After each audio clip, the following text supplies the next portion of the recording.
John Bercow, welcome to Yorkshire. Thank you very much indeed, I'm delighted to be here. John, you're here tonight to give the University of Huddersfield J.H. Whitley lecture, of which I believe you're going to be talking about Parliament reaching out to a new generation, young people. What are you going to be telling the audience?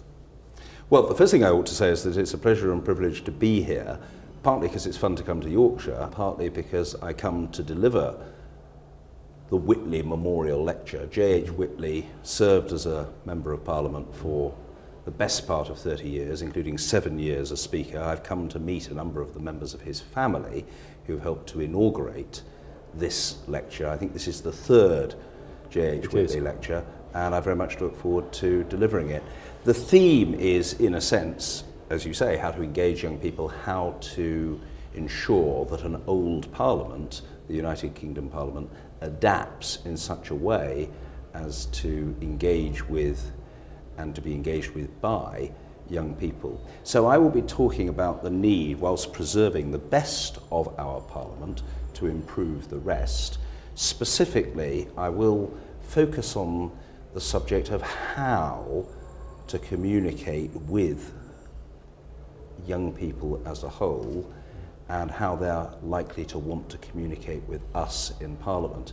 I am thinking very much in terms of the importance of us embracing digital technology, the better to perform our roles as parliamentarians, to perform better as representatives, better as legislators, better as scrutineers of legislation, better in terms of engaging with the electorate, and better in terms of encouraging the electorate to engage with each other. And we are no longer operating in the analogue age, we're in the digital age, and a lot of young people just don't communicate in the way that we used to do. And I think that if there is a problem of switch off from the formal political system, it's not good enough for Parliament to think or say, well, people have got to adjust in order to communicate with us. On the contrary, we in Parliament have to adjust to communicate with young people in the way that they prefer. So I will be looking at that issue in some reasonable detail, as well, I hope, as saying some things about the progress that Parliament has made over the last few years in the way it goes about its business to become more topical, more lively, more relevant and more interesting.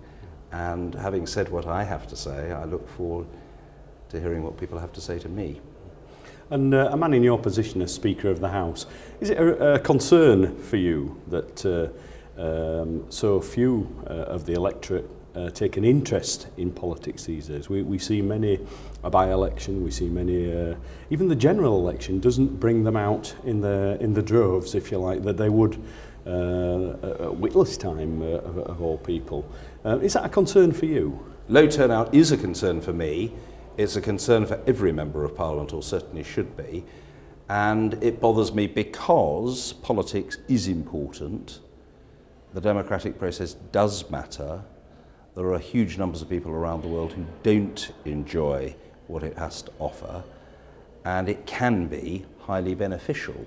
So if significant numbers of people are switching off and refusing to engage, taking no notice, looking the other way, deciding either to vote for some fringe party or, as in many cases, simply choosing not to vote at all, that is a very proper concern for me. We're not going to change that overnight, and certainly the Speaker acting alone is in no position to do so, but I'm very happy to accept my share of responsibility alongside that of my colleagues to try to change that state of affairs. That seems to me to involve a number of things, but one thing it certainly involves is making Parliament and politics more interesting and showing people in an age in which they expect their wants and needs to be speedily satisfied that they can actually make a difference, that engaging with the political process isn't for the sake of it.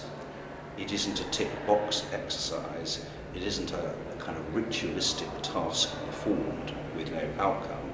It can produce a result. We've got to try to interest and excite people about politics, and we've got a lot to do to make that happen. The University of Huddersfield, inspiring tomorrow's professionals.